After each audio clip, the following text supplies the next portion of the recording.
Hello, friends. Again, welcome back on my YouTube channel, Ranju Classes of English Literature. Today, we will discuss the sonnet Strophel and Stella 21, written by Philip Sidney. And the title of the sonnet is Your Words, My Friend, Write Healthful Caustic Blames. ठीक है जी। आज जो है हम Philip Sidney की एस्ट्रोफल and Stella 21 को discuss करेंगे, ठीक है। और जिसको जो है फिलिप सिडनी ने लिखा है और उसका टाइटल जो है your words my friend right healthful caustic blames, ठीक है जी। तो इस सोनेट में बेसिकली पोएम जो है पोइट क्या बता रहे हैं, मैं एक बार बता देती हूँ आपको ताकि आपको अच्छी तरह से समझ आ जाए।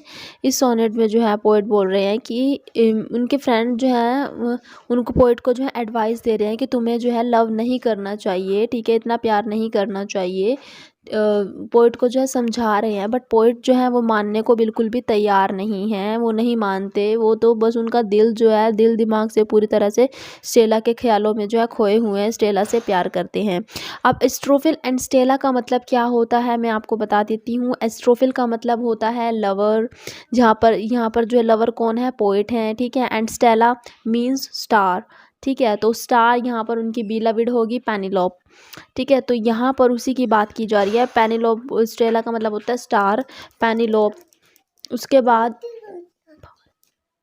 ठीक है जी, अब हम ये इसको शुरू कर रही हैं। मैंने आपको बता दिया कि फिलिप सिडनी ने लिखी है, और फिलिप सिडनी जो आपको पता ही होगा एलिजाबेथन एज के पोइट रह चुके हैं। तो चलिए अब हम ज़्यादा टाइम ना वेस्ट करते हुए शुरू करते हैं। Your words my friend right helpful caustic blame. Your words, अब मैंने आपको बता ही दिया कि उनके फ्रेंड समझा रहे हैं ना, यानी योर वर्ड्स माई फ्रेंड, यानी कि तुम्हारे वर्ड्स। पोइट को कह रहे हैं कि ये जो तुम्हारे वर्ड्स है ना, पोइट बोल रहे हैं अपने फ्रेंड को, इन वर्ड्स का मुझ पर कोई इफेक्ट नहीं पड़ने वाला। उसके बाद बोलते हैं my young mind mad home love does windless so.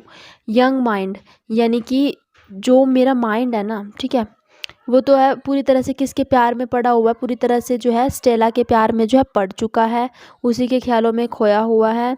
And then उसके बाद बोलते हैं that mind on writing like bad servant show, यानी कि अब देखो उनका जो दिल दिमाग से वो पूरी तरह से स्टेला के ख्यालों में खोए हुए हैं, स्टेला से बहुत ही ज़्यादा प्रेम करते हैं, बहुत ही ज़्यादा लव करते हैं, डीपली लव कर रहे हैं, ठीक है। तो फिर उसके बाद उन्होंने नेक्स्ट लाइन में बोला है that mind on writings like bad servant show, यानी कि अब जो कुछ भी मैं लिख रहा हूँ ना, जो कुछ भी मैं लिखता हूँ, मेरी जो ऑन राइटिंग्स है, जो कुछ मैं लिखता हूँ, उस पर क्या होता है, वो बिल्कुल ही पूरी तरह से ना बैड हो चुकी है, बिल्कुल ही बेकार हो चुकी है। क्यों हो चुकी है, इसका रीज़न लव है, क्योंकि अब उनका दिमाग एक तरफ हो गया ना, वो जो है स्टेला के प्यार में खो चुके हैं, तो उसी के बस ख्यालों में खोए हुए हैं।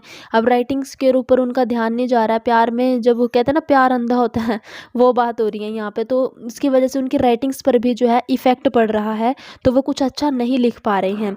एंड उसके बाद जो बोलते हैं my wits quick in vain thoughts in virtue lame. My wits यानी मेरी जो विट है ना, मेरी जो बुद्धि है ना, वो बिल्कुल ही क्या हो चुकी है, बेकार हो गई है।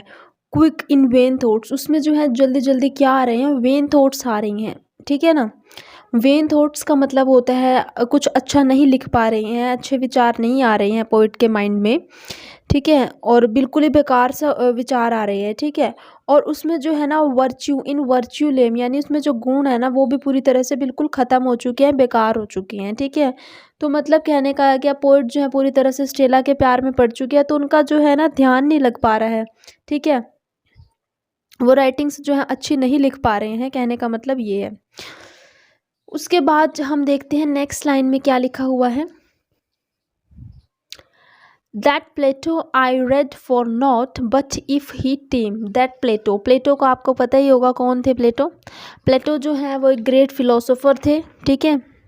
यानी पोइट इस लाइन में बोल रहे हैं कि जब तक मैं प्लेटो के द्वारा कही गई बातों को नहीं पढ़ लेता ना, तब तक मैं जो एक क्या हूँ, एक साधारण व्यक्ति हूँ। यानी कि that Plato I read for not, not का मतलब होता है यहाँ पे लिखा हुआ है ना एन NOUGHT, NOUGHT, इसका मतलब होता है शून्य यानी कि तुच्छ, ना के बराबर। But if he time, time means होता है साधारण। तो यहाँ पर पोएट बोल रहे हैं कि जो फिलोसोफर ने जो है ना जो ग्रेट फिलोसोफर थे प्लेटो, उन्होंने जो बातें कही है ना, जब तक मैं उनको नहीं पढ़ लेता ना तब तक मैं क्या हूँ, एक साधारण सा व्यक्ति ही हूँ। ठीक है, तो वो कौन सी बातें थी जो प्लेटो ने कही थी, यानी कि फिजिकल और स्पिरिचुअल लव के बारे में जो प्लेटो ने कहा था, तब तक उसे नहीं पढ़ लेते ना पोएट, तब तक जो वो क्या है, जो है साधारण से मनुष्य हैं। उसके बाद हम 6 लाइन में बोलते हैं, such coltish gyres that to my birth I owe, और WVE का मतलब होता है ऋणी या फिर किसी का कर्जदार होना। ठीक है, तो यहाँ पर इस लाइन में बोल रहे हैं कि मैं जब तक इन बातों को नहीं पढ़ लेता ना तब तक मैं क्या हूँ, एक जानवर के समान हूँ। कॉल्टिश गायर्स का मतलब होता है एक जानवर के समान है। ठीक है, ना के बराबर है, मतलब that to my birth I owe, यानी कि जबकि मेरा जन्म तो एक एक ह्यूमन उसमें हुआ है ना। ठीक है, देखो जब तक मैं इन बातों को नहीं पढ़ लेता तब तक वो जानवर है, लेकिन उस वो खुशी से ने इस बात की है, वो ऋणी इस बात के है, वो कर्जदार इस बात के हैं कि उनका जो जन्म है वो किस में हुआ है, एक ह्यूमन लाइफ में हुआ है, एक ह्यूमन रूप में जो है उनका बर्थ हुआ है। इस बात से पोएट जो है बहुत ज़्यादा खुश हैं। उसके बाद बोलते हैं, nobler desires lest else that friendly foe, foe means होता है four.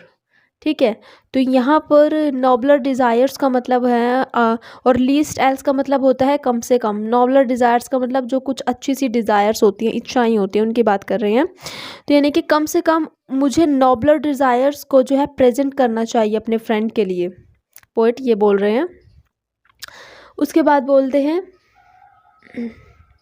Great expectation wear a train of Shem, great expectations यानी कि लाइफ का क्या पर्पज़ है।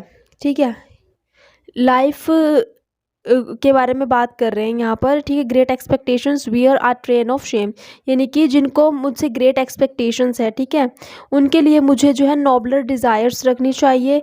ठीक है, और where are train of shame, अगर मैं ऐसा नहीं कर पाया तो ये जो है क्या होगी, ये जो है एक शर्म की बात होगी। ठीक है, कि ये शेम होगी अगर मैं किसी की एक्सपेक्टेशंस को पूरा, अगर मेरे से लोग उम्मीद लगा कर बैठे हैं, ठीक है, अगर उनकी मैं एक्सपेक्टेशंस को पूरा नहीं कर पाया तो ये बड़ी बड़ी ही शेम जो है, सभी लोगों को जो है शेम फील होगा।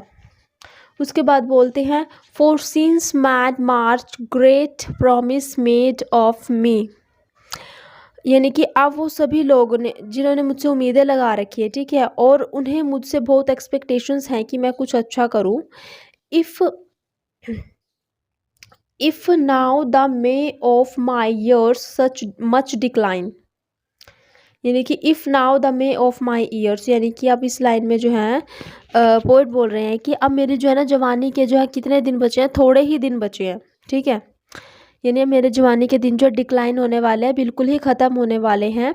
What can be hope my harvest time will be, यहाँ पर हार्वेस्ट का मतलब वैसे क्रॉप से होता है, ठीक है, फसल से होता है, बट यहाँ पर ले या रखा, हार्वेस्ट का मतलब है ओल्ड एज से ले रखा है। ठीक है, ओल्ड एज का मतलब तो यानी कि देखो अब उसके जवानी के दिन तो चले गए हैं, ठीक है, ख़त्म होने वाले हैं, तो फिर यानी कि फिर ओल्ड एज में मुझसे क्या होप कर सकते हैं वो, ऐसे बोल रहे हैं पोएट कि जब मैं उनकी उम्मीदों को नहीं पूरा कर पाऊंगा ना, जब मैं जवानी के दिनों में नहीं पूरा कर पाऊंगा तो वो मेरे से ओल्ड एज में क्या उम्मीद रखेंगे फिर। उसके बाद बोलते हैं, श्योर यू से वेल, अब नेक्स्ट जो 12th लाइन है उसमें कहते हैं, मान गए हैं, पोएट कह रहे हैं, श्योर यू से well your wisdom's golden mine, यानी आप पोएट बोल रहे हैं कि तुम जो है ना बिल्कुल ठीक बोल रहे हो। ठीक है, तुम अपने फ्रेंड को बोल रहे हो कि तुम तो बात तो तुम बिल्कुल सही कर रहे हो कि मुझे प्यार नहीं करना चाहिए। ठीक है, तुम्हारी जो गोल्डन माइंड है, जो तुम्हारी विजडम है, वो बहुत ही अच्छा बता रही है, बहुत ही तुम्हारी बुद्धि जो है बहुत सही से ठीक काम कर रही है और मुझे सही कह रही है, तुम्हारा माइंड बिल्कुल ठीक कह रहा है मुझे कि मुझे प्रेम नहीं करना चाहिए। ठीक है, उसके बाद बोलते हैं, dig deep with learning spade now tell me this, आगे पोएट बोल रहे हैं कि तुम ना मुझे, चलो ये बताओ, अगर पोएट बोल रहे हैं कि तुम मुझे ना अच्छी तरह से खोज करना ये बताओ, यानी इस दुनिया को खोज कर ये बताओ, क्या बताना है, hath this world out so fair as Stella is, घूम फिर के फिर वही बात पर आ गए। कह रहे हैं कि अब मुझे ना खोज कर ये बताओ कि ये जो संसार है उतना ही अच्छा, उतना ही खूबसूरत है as fair as Stella is, जैसे कि उनकी स्टेला है, बहुत ही ज़्यादा ब्यूटीफुल है, बहुत ही ज़्यादा सुंदर है। कह रहे हैं कि अपने फ्रेंड से बोल रहे हैं कि यानी कि तुम मुझे ना ये खोज कर बताओ कि ये संसार भी उतना ही खूबसूरत है क्या जितनी कि मेरी स्टेला है। यानी कि प्यार में तो अभी भी पड़े ही हुए हैं, वो पूरी तरह से ऐसे ही बोल रहे हैं, ठीक है ना। तो कहने का मतलब इस जो हम इस सोनेट का निचोड़ निकाल के अगर मैं बताऊं तो इस सोनेट में जो है पोएट जो है अपने स्टेला से बहुत ज़्यादा प्यार करते हैं और किसी से उनको कोई मतलब नहीं है, कहने का मतलब ये है। आई होप आप सभी को ये जो सोनेट जो है समझ में आ गई होगी, ठीक है। If you like my video, please subscribe my channel as well as share with your friends. Thanks for watching this video.